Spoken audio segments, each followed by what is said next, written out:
Hello, it's Dr. Franco here today talking about anxiety. Very topical subject. Lots of things in the world that people are anxious about nowadays, lots of different diagnoses, lots of medications and therapies and so forth. Interesting thing about anxiety, however, it isn't actually meant to be a disease. Anxiety is an adaptation.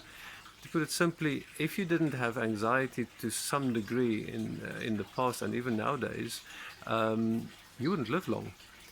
For example, if you lived in the jungles in Africa and there's a rustling in the grass, and you didn't get some anxiety as to whether that might be a lion or a snake, and you just ignored it, and it turned out to be a lion, well, your DNA stops there.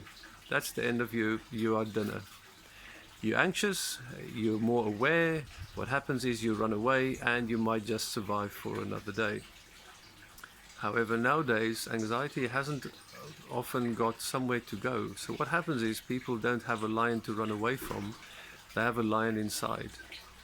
And that adaptation, that normal behavior, that's something that normally helps people, suddenly becomes a problem. The way to turn it around is, first of all, to realize that you are not broken.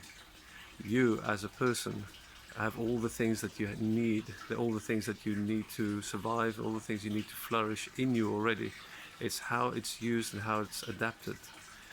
Once you do that, once you realize that, you can start doing things about it. And yes, sometimes certain therapies might be necessary. Yes, sometimes some medications might be necessary. But to think that lifelong you are a victim and that you just have to live with this curse and this struggle and have therapy all the rest of your life and have medication all the rest of your life, simply not true.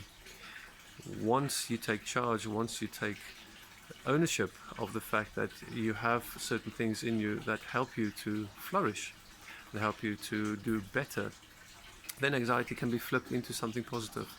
For example, if you didn't feel anxious on your first date, then chances are the experience, if that date went well, wouldn't be quite so great. Also, if you didn't have some anxiety before an examination, you might not actually study for that test.